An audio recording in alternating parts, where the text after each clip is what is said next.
এখন আমি তোমাদের এই দ্বয়ের পরিপূরক শেখাবো, অর্থাৎ এই দ্বয়ের পরিপূরক শিখতে পারলে তোমরা যোগের মাধ্যমে বিয়োগ করতে পারবে। আর এই দ্বয়ের পরিপূরক যদি তোমরা তৈরি করতে না পারো তাহলে কিন্তু যোগের মাধ্যমে বিয়োগ বা যোগের মাধ্যমে পার্থক্য বা দ্বয়ের পরিপূরকের মাধ্যমে পার্থক্য এটা কখনোই পারবে না।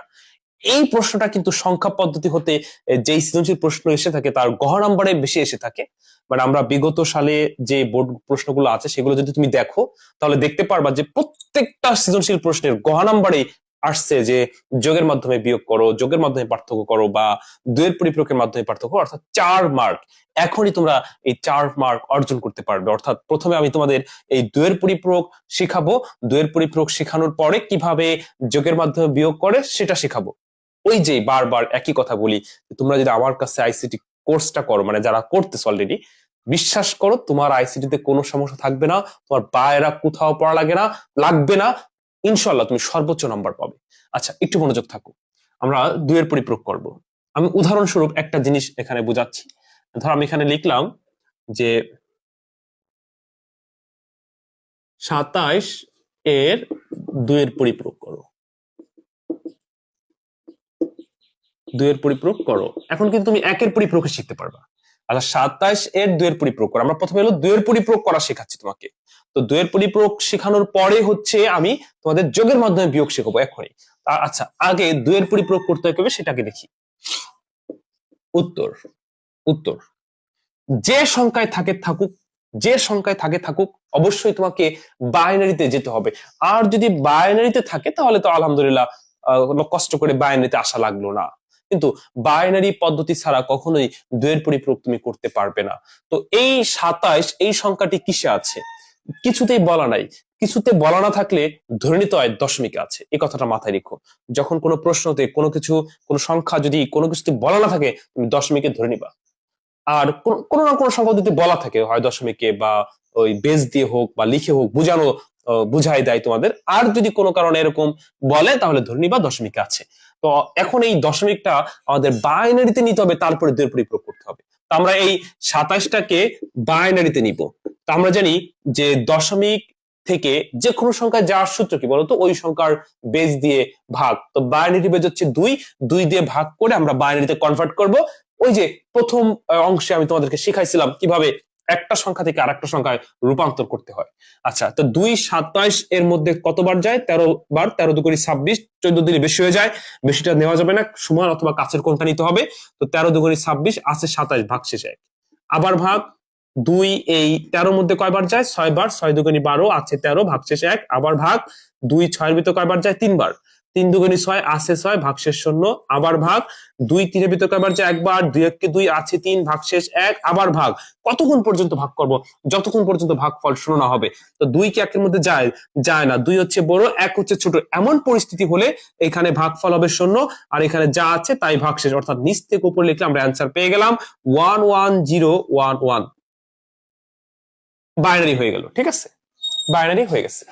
এখন এই এই বাইনারিটাকে তোমাকে দুইয়ের পরিপূরক করতে হবে, অর্থাৎ 27 এর দুইয়ের পরিপূরক আমরা এখন করব। আমি পাশে করাচ্ছি, লিখলাম 27 এর দুইয়ের পরিপূরক। তো প্রথমে সমান সমান তো এখানে যা পাইছি সেটা লেখো, 11011।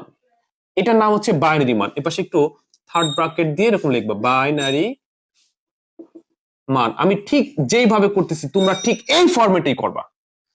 বইতে যেভাবে থাকুক ওটাকে দেখবা না, আমি যেভাবে সহজ ভাবে করাচ্ছি এইভাবে তোমরা করবা। আচ্ছা, লিখলাম বাইনারি মান। আমরা কিন্তু 27 এর দুইয়ের পরিপূরক করতেছি। প্রথমে 27 কে বাইনারিতে নিয়ে নিলাম, এখন দুইয়ের পরিপূরক করতেছি। তো এইখানে আছে কয়টা? 5টা। তো যে কয়টাই থাকুক তার সামনের বিটে যেতে হবে প্রকৃত মান গঠন করার জন্য। প্রকৃত মান গঠন না করে একের পরিপূরক করলে কি হবে জানো? আমরা দুইয়ের শিখতেছি দুইয়ের পরিপূরক, এখানে কিন্তু একের পরিপূরক তোমার শেখা হয়ে যাচ্ছে। মানে বাইনারি মানটাকে উল্টাইলে একের পরিপূরক। তো তুমি যদি প্রকৃত মান গঠন না করে এটাকে উল্টাও তাহলে কি দাঁড়াবে? 0 0 1 0 0। তাহলে সামনের 0 কোনো দাম আছে? তাহলে দুইটা নষ্ট হয়ে যাবে। তাহলে ছিল তো 5টা, তো দুইটা নষ্ট হয়ে গেল, তখন তুমি অঙ্ক মিলাইতে পারবা না। এই জন্য তোমাকে উল্টানোর আগে, অর্থাৎ একের পরিপূরক করার আগে প্রকৃত মান গঠন করতে হবে। তো প্রকৃত মান কিভাবে গঠন করে? এমন ভাবে গঠন করবো, অর্থাৎ সামনে 0 দিব যাতে করে উল্টাইলে এই মানগুলো নষ্ট না হয়। এখন প্রশ্ন হচ্ছে সামনে 0 দিব কয়টা? এইটা হলো বিট অনুযায়ী দিবা। যেমন এখানে আছে 5টা, তাহলে আরো দিতে হবে 3টা। এবার তোমাদের প্রশ্ন, স্যার আপনি 3টা কেন দিলেন? 2টা দিতে পারতেন, 4টা দিতে পারতেন, 1টা দিতে পারতেন, কিন্তু 3টা কেন দিলেন, বা আমরা কখন কয়টা দিব? এই যে কখন কয়টা দিবা সেটা আমি বুঝাই দিচ্ছি। ধরো বিট হচ্ছে, প্রথম বিট 1, তারপরে 2, তারপর 4, তারপর 8, তারপর 16, তারপর 32, তারপর 64 ইত্যাদি। তাহলে এখানে যে কয়টা বাইনারি সংখ্যা থাকবে তার যে কয়টাই থাকুক তার সামনের বিটে যাবা। তাহলে এখানে আছে 5টা, তাহলে 5-এর সামনের বিট কত? 8, তাহলে এই জন্য আমাদের 3টা লাগছে। যদি এখানে 6টা থাকতো তাহলে 2টা লাগতো, 7টা থাকলে 1টা লাগতো। ধরো এখানে 9টা আছে বা 8টা আছে, তাহলে সামনের কত? 16, বা 10টা আছে, তাহলে 10টা থাকলে সামনে 16, তাহলে 16তে যাওয়ার জন্য আরো 6টা 16 লাগতো। বুঝতে পারছো? যদি যদি এখানে ধরো 3টা থাকতো তাহলে 3-এর সামনের বিট কত? 4, তাহলে 1টা লাগতো। যদি ধরো এখানে 4টা থাকতো তাহলে সামনের বিট কত? 8, তাহলে আরো 4টা লাগতো। মানে যে কয়টাই থাকুক তার সামনের বিটে যাওয়ার জন্য যে কয়টা শূন্য প্রয়োজন ওই কয়টা দিবা। এরপরে এখানে লিখবো হলো প্রকৃত মান। প্রকৃত মান গঠন করবা। এই প্রকৃত মানকে উল্টাইলে তুমি একের পরিপূরক পাবা। উল্টানো মানে কি? বাচ্চারাও পারবে। 0 থাকলে 1, 1 থাকলে 0। তো যেখানে যেখানে 0 আছে সেখানে সেখানে 1 দিবা, যেখানে যেখানে 1 আছে সেখানে সেখানে 0 দিবা। হয়ে গেল। এটার নাম হলো একের পরিপূরক। এই প্রশ্নটাও কিন্তু বহু নির্বাচনী প্রশ্নতে আসে যে এত একের পরিপূরক করো। তো একের পরিপূরক কিন্তু তোমার তো শেখা হয়ে গেল। একের পরিপূরক কিভাবে? বাইনারি মানের প্রকৃত মানকে উল্টাইলে, অর্থাৎ 0 থাকলে 1, 1 থাকলে 0 দিবা, তাহলে একের পরিপূরক হয়ে গেল। এবার এই একের পরিপূরকের সাথে 1 যোগ করলে 2 এর পরিপূরক। তো 1 যোগ করো, 0 আর 1 যোগ করলে 1, হাতে নাই 0, 1-এর 1, 0, 0, 1, 1, 1। এটার নাম হলো 2 এর পরিপূরক। অর্থাৎ একের পরিপূরকের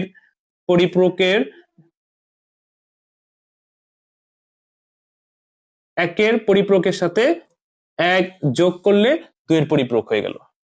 একের পরিপূরকের সাথে 1 যোগ করলাম, 2 এর পরিপূরক হয়ে গেছে। তো আশা করি তোমরা 2 এর পরিপূরক শিখতে পারছো। এখন আমি যদি এই 27-এর পরিবর্তে অন্য কোনো সংখ্যা দেই, তাতে অক্টাল দেই, বাইনারি দেই, হেক্সা দেই, দশমিক দেই, যা দেই, তুমি কিন্তু 2 এর পরিপূরক করতে পারবা। মানে আমি উদাহরণ দিয়ে একটা বুঝাইলাম 27, না আমি এখন এই 27 না 37 দিলাম, তুমি 37 কে এরকম বাইনারি করবা, করে এরকম করে দেবে, একটা ফরম্যাট। তাহলে 2 এর পরিপূরক তোমার শেখা হয়ে গেছে।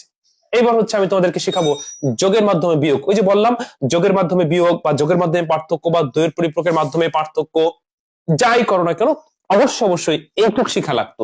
এজন্য আমি তোমাদের এইটুক আগে শিখালাম। এখন আমি তোমাদের যোগের মাধ্যমে বিয়োগ শিখাবো, যোগের মাধ্যমে পার্থক্য করা শেখাবো। আশা করি তোমরা বুঝতে পারছো ইনশাল্লাহ। আচ্ছা দেখো, আমি একটা প্রশ্ন দিয়ে একটা ফরম্যাট এখানে বানাই দিচ্ছি। এইটা খাতায় সুন্দর করে নোট করে রাখবা। এই একটা দিয়েই তুমি সকল সংখ্যার আর যে কোনো সংখ্যা থেকে যে কোনো সংখ্যার যোগের মাধ্যমে বিয়োগ আসলে এই একটা নিয়ম ব্যবহার করবা। আচ্ছা ধরো আমি এখানে লিখলাম ধরো 21 থেকে 20 যোগের মাধ্যমে পার্থক্য করো অথবা বিয়োগ করো, যে যেটা লেখো, সমস্যা নেই। 21 থেকে 20 যোগের মাধ্যমে পার্থক্য, অর্থাৎ 21 আর 20 আমরা করব যোগ, কোথাও বিয়োগ করব না, কিন্তু ফলাফল পেয়ে যাবো 1। মানে 21 আর 20 যোগ করলে তো 41 হওয়ার কথা, কিন্তু 41 হবে না, হবে 1। মজার বিষয় তাই না? তাহলে মনোযোগ সহকারে শোনো, যে বলছি যে তোমরা এই কোর্সটা করো, বিশ্বাস করো আইসিটি তে কোনো সমস্যা থাকবে না, বাইরেও কোথাও পড়া লাগবে না, তুমি অন্যদেরকে পড়াবা, এইভাবে বুঝাবা আরো। আচ্ছা উত্তর আমি যেইভাবে দেখাচ্ছি তুমি ঠিক এইভাবে এই একটা ফরম্যাট সুন্দর করে খাতায় নোট করে জমা রাখবা। তাতে পরীক্ষার হলে শুধু সংখ্যায় হয়তো বা পরিবর্তন হবে, এটা ধরো আসলো না, হুবাহু আসলো না, কিন্তু যেভাবে আসুক তুমি পারবে। একটা নিয়ম, প্রথমে হচ্ছে যে সংখ্যায় থাকুক সেটাকে বাইনারিতে নিতে হবে। তো আমি আরেকটা জিনিস তোমাদেরকে এখানে বলে রাখি। প্রথমে তোমরা দেখবা ছোটকে বড়কে, ছোট সংখ্যা শুধু বাইনারি করবা, আর কিছু মানে সরি বড় সংখ্যাটা শুধু বাইনারি করবা, আর কিছু করবা না। আর ছোট সংখ্যাটা 2 এর পরিপূরক।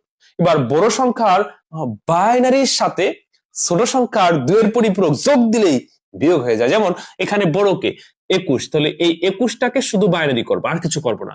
ছোটকে 20, এই 20টারে কি করব? 2 এর পরিপূরক করব। তো এই বড়টার বাইনারি মানের সাথে এটার 2 এর পরিপূরকের মান যোগ দিবা, বিয়োগ হয়ে যাবে। তো একটু আগে শিখাচ্ছি না কিভাবে 2 এর পরিপূরক করতে হয়? আচ্ছা, তারপর সম্পূর্ণ করে দিচ্ছি, একদম পুরো অঙ্কটা করে দিচ্ছি, এটা নোট করে রাখবা। আচ্ছা, প্রথমে লিখবা 21 এর বাইনারি মান। আমি একটু ছোট করে লিখি, 21 এর বাইনারি মান। তো এই 21 কে বাইনারি করো। 2 21 এর মধ্যে কতবার যায়? 10 বার। 10 দুগুণে 20 আছে 21, ভাগশেষ 1, আবার ভাগ 2 10 এর ভিতর 5 বার, 5 দুগুণে 10 আছে 10, ভাগশেষ 0। 2 5 এর ভিতর কয়বার যায়? 2 বার। 2 দুগুণে 4 আছে 5, ভাগশেষ 1, আবার ভাগ 2 2 এর ভিতর একবার যায়, 2 1 কে 2 আছে 2, তাহলে ভাগশেষ 0, আবার ভাগ 2 1 এর মধ্যে যায় না, 1 হচ্ছে ছোট 2 হচ্ছে বড়, এমন পরিস্থিতি হলে ভাগফল 0 এখানে যা থাকে তাই ভাগশেষ। নিচ থেকে লিখলে ও নিচ থেকে উপরে সাজিয়ে লিখলে আমরা 21 এর বাইনারি পেয়ে গেলাম। অতএব 10101। এবার আমরা লিখবো 20 এর বাইনারি মান। 20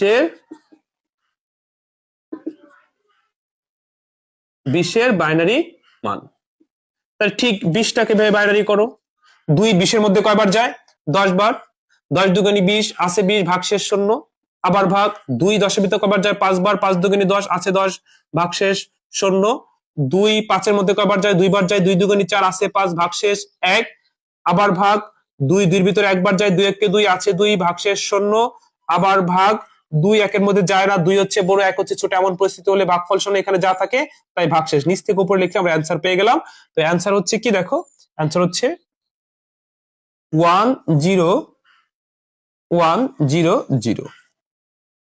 অলরেডি 21 এবং 20 এর বাইনারি মান আমরা পেয়ে গেছি। তো ধরো আমার বোর্ডে তো জায়গা নাই, আমি পাশে করবো, এই জন্য একটু ছোট করে করতেছি। বলছি একটা ফরম্যাট তোমরা শুধু যত্ন করে গুছায় রাখবা, তোমরা এর পাশে করবা না, তোমরা কোন নিচে নিচে করে যাবা। আচ্ছা, তো 21 এর বাইনারি হয়ে গেছে, 20 এর বাইনারি হয়ে গেছে। বলো বড়কে ছোটকে? 21 হচ্ছে বড়, 20 হচ্ছে ছোট, তাহলে ছোটটাকে 2 এর পরিপূরক করতে বলছিলাম। তারপরে ছোটটার 2 এর পরিপূরকের সাথে বড়টার বাইনারি মান যোগ দিলেই অঙ্ক হয়ে যাবে। আচ্ছা, তাহলে এখানে লিখব বলো 20 এর 2 এর পরিপূরক, কারণ 20 হলো ছোট, যেটা ছোট সেটা 2 এর পরিপূরক করতে হয়। লেখো 20 এর 2 এর পরিপূরক। তো 20 এর 2 এর পরিপূরক কিভাবে করতে একটু আগে শিখালাম। 2 এর পরিপূরক করার নিয়ম, প্রথমে বাইনারিটা তুলবো 10100, এটার নাম কি? বাইনারি মান।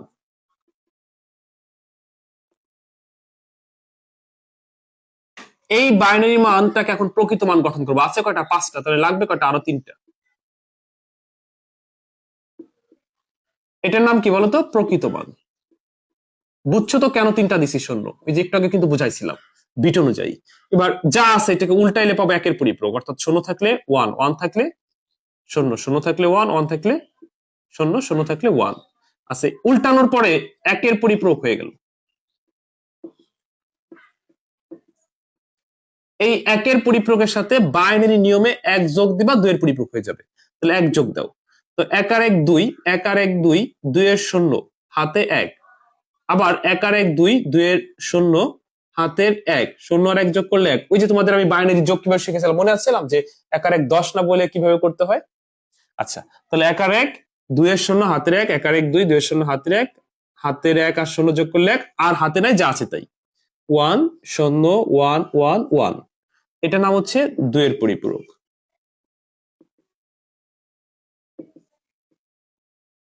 2 এর পরিপূরক হয়ে গেল। এইবার ওই ছোটটার 2 এর পরিপূরক আর বড়টার বাইনারি মান যোগ দিব, ফলাফল পেয়ে যাবো, অর্থাৎ যোগের মাধ্যমে পার্থক্য পেয়ে যাবো। এবার দেখো লিখবো অতএব যোগের মাধ্যমে পার্থক্য। যোগের মাধ্যমে পার্থক্য মানে কম্পিউটার এই পদ্ধতিতে বিয়োগ করে থাকে, হয়তো আমরা খালি চোখে দেখতে পারি না, মানে এটা কম্পিউটারের অভ্যন্তরীণ ব্যাপার, কিন্তু কম্পিউটার এইভাবেই করে। তবে তোমরা বলতে পারো স্যার কম্পিউটার তাহলে বিয়োগের মতো করে না কেন? আসলে কম্পিউটারের ভিতরে অ্যাডার নামে একটা সার্কিট দেওয়া আছে, ওই একটা সার্কিট দিয়ে সব কাজ করে। যেমন ধরো তোমরা শুনছো যে একটা কম্পিউটার একটা ঘরের মতো ছিল, সেই কম্পিউটারটা ছোট হতে হতে কোথায় চলে আসছে বলতো? ল্যাপটপ। বলতো ল্যাপটপ মানে কি? ল্যাপটপ মানে কি বলতো? জানো না? আচ্ছা, ল্যাপটপ হচ্ছে ডেস্কটপ কম্পিউটার বলে না, ডেস্কটপ। ডেস্ক মানে কি? টেবিল, টপ মানে কি উপরে, অর্থাৎ টেবিলের উপর যে কম্পিউটার থাকে তাকে বলা হয় ডেস্কটপ কম্পিউটার। তো ল্যাপটপ কি? ল্যাপ হলো, ল্যাপ মানে হলো কোল, ল্যাপ ইংরেজি শব্দ। ওই শীতের দিনে বলো নাই ল্যাপ মুড়িতে, ল্যাপ মুড়িতে মানে কোল মুড়িতে, টপ মানে কি উপরে। তো আবিধানিক অর্থ দাঁড়ালো কি? কোলের উপরে, অর্থাৎ কোলের উপর যে কম্পিউটার থাকে তাকে বলা হয় ল্যাপটপ। তো এই একটা ঘরের সমান কম্পিউটার, যে নাম শুনছেন অ্যাবাকাস, সেটা ছোট হতে হতে কোথায় চলে আসছে? ল্যাপটপে, কোলের উপরে। তো এর পিছনে রহস্য এগুলো, অর্থাৎ একটা সার্কিট দিয়ে অনেক কাজ করা যায়। তো কম্পিউটার একটা যোগের সার্কিট দিয়ে সব কাজ করে। তো কিভাবে করে? বিয়োগের কাজ এইভাবে করে। তাই তোমাদেরকে এটা শেখাচ্ছে যে কম্পিউটার এভাবে বিয়োগ করে, অর্থাৎ আমরা চাপ দেওয়ার সাথে অ্যান্সারটা দেখতে পাই। কারণ কম্পিউটার ন্যানো টেকনোলজি গতিতে কাজ করে। অর্থাৎ মানুষের যদি কোনো একটা কাজ করতে 1 ঘন্টা সময় লাগে, কম্পিউটারে লাগে ওই 1 ঘন্টাকে 100 কোটি ভাগ দিলে যে টাইম বেরোবে ততটুকু। তো 100 কোটিকে মানে 1 ঘন্টাকে যদি 100 কোটি ভাগ দাও, কোনো সময় থাকে? তো এইটা ধরো আমাদের করতে 5 মিনিট সময় লাগবে, কিন্তু কম্পিউটারে কি 5 মিনিট সময় লাগবে? 0.000 সেকেন্ডও না, অর্থাৎ ন্যানো সেকেন্ডও না। আচ্ছা, তো যাই হোক, তো কম্পিউটার এইরকম অভ্যন্তরীণ কাজ করে। আমরা যখন মাইনাস বাটনের চাপ দেওয়ার সাথে অ্যান্সারটা দেখতে পাই শুধু 1, কিন্তু কিভাবে করে? এইভাবে করে। তো এবার যোগের মধ্যে পার্থক্য, ওই যে বলছিলাম বড়টা শুধু বাইনারি মান, বড়টা বাইনারি মান কত? 1 0 1 0 1, আর ষোলোটা 2 এর পরিপূরক। তো ষোলোটা 2 এর পরিপূরক এই যে, অর্থাৎ -20 এর মান। আর এবার এটা দেখো, মানে এটাকে ঋণাত্মক, এই যে এই ধনাত্মক সংখ্যাকে ঋণাত্মক সংখ্যা করার কারণই 2 এর পরিপূরক।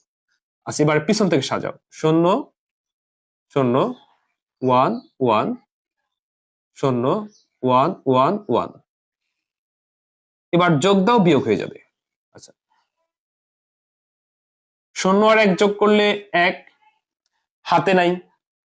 0 0 যোগ করলে 0, 1 আর 1 2, বাইনারি নিয়মে যোগ করতেছি। 1 আর 1 2, 2 এর 0 হাতের 1, 1 আর 1 2, 2 এর 0 হাতের 1, 1 আর 1 2, 2 এর 0 হাতের 1, 1 আর 1 2, 2 এর 0 হাতের 1, 1 আর 1 2, 2 এর 0 হাতের 1, 1 আর 1 2, 2 এর 0 হাতের 1। 1 2 3 4 5 6 7 8 9, কয়টা আছে? 9টা। আমরা কয় বিট পর্যন্ত গেছিলাম? 8 বিট পর্যন্ত। তো কম্পিউটার এই ক্যারি বিটটাকে বাদ দিয়ে দেয়, অর্থাৎ ক্যারি বিট গ্রহণযোগ্য নয়। CARRY, carry bit, BI bit, bit গ্রহণযোগ্য নয়। তো ক্যারি বিট গ্রহণযোগ্য নয়, এটা বাদ দিলে এই শূন্যের কি কোনো দাম আছে? নাই। তাহলে অ্যান্সার পেয়ে গেলাম কত? 1, অর্থাৎ সঠিক অ্যান্সার 1। তো 21 থেকে 20 যোগের মাধ্যমে বিয়োগ তোমরা শিখে গেছো। তো এই একটা ফরম্যাট অ্যাপ্লাই করে তুমি সকল সংখ্যা পদ্ধতির যোগের মাধ্যমে পার্থক্য বা যোগের মাধ্যমে বিয়োগ করতে পারো। ধরো উদাহরণ, আমি যদি এখানে এই 21-এর পরিবর্তে আমি লিখতাম ধরো 7 থেকে 6 যোগের মাধ্যমে পার্থক্য করবো, ঠিক এভাবে প্রথম 7কে বাইনারি করবা, তারপর 6কে বাইনারি করবা, 6 ছোট, 6 এর 2 এর পরিপূরক করবা, এবার 6 এর 2 এর পরিপূরকের মান আর ওই 7 এর বাইনারি মান এভাবে যোগ দিয়ে ক্যারি বিট বাদ দিবা, দেখবা অঙ্ক মিলে গেছে। বা এবার ধরো এইটা না এসে এইটা আসলো, যে 47 থেকে 40 যোগের মাধ্যমে পার্থক্য করো। তোমরা এটা বাসার কাজ রইলে এটা বাসায় করে ফেলবা। তো 47 থেকে 40 যোগের মাধ্যমে পার্থক্য করলে তোমার ওই ক্যারি বিট বাদ দিলে দেখবা 3টে 1 আসবে। বাইনারিতে 3টে 1 মানে কি? 0.7, অর্থাৎ 47 থেকে 40 বাদ দিলে 7 হয় নাই, 7 পেয়ে যাবা। এইভাবে তোমরা বাসায় করে ফেলাবা, ঠিক আছে? তো আমি যে একটা ফরম্যাট দিলাম, এই একটা ফরম্যাট, এই একটা নিয়ম অ্যাপ্লাই করবা, আর কোনো নিয়ম নাই। পরীক্ষার খাতায় যখনই যোগের মধ্যে পার্থক্য বা যোগের মধ্যে বিয়োগ বলে এইটাই করবা। প্রথমে বাইনারি করবা দুইটাকে, আর বাইনারি থাকলে তো দরকার নেই করার, না থাকলে দুইটাকে বাইনারিতে করবা, যেটা ছোট তার 2 এর পরিপূরক করবা, আর তার সাথে বড়টার, অর্থাৎ ছোটটার 2 এর পরিপূরকের সাথে বড়টার বাইনারি এভাবে যোগ দিয়ে ক্যারি বিট বাদ দিলে অঙ্ক হয়ে যাবে, তুমি 4 এ 4 পাবা। তো প্রিয় শিক্ষার্থীরা, আশা করি তোমাদের 2 এর পরিপূরক এবং যোগের মাধ্যমে বিয়োগ শেখাতে পারছি। এই তো আমাদের সংখ্যা পদ্ধতি হাতের মুঠোয় চলে আসলো। এখন সংখ্যা পদ্ধতি হতে যত প্রশ্ন আছে, যত সৃজনশীল, সব তুমি পারবা। আর একটা রয়েছে হলো বিসিডি কোড। বিসিডি কোড হচ্ছে 4 বিটের, আমি একটু বুঝাই দিই। আচ্ছা ঠিক আছে, এটা অন্য অন্য ক্লাসে, অর্থাৎ শুধু কোড নিয়ে যে আলোচনা করবো সেই ক্লাসে দিয়ে দিব। তো আজকের ক্লাস এই পর্যন্তই থাকুক। আশা করি তোমরা বুঝতে পারছো। এরপর কোনো সমস্যা হলে অবশ্যই আমার সাথে যোগাযোগ করো।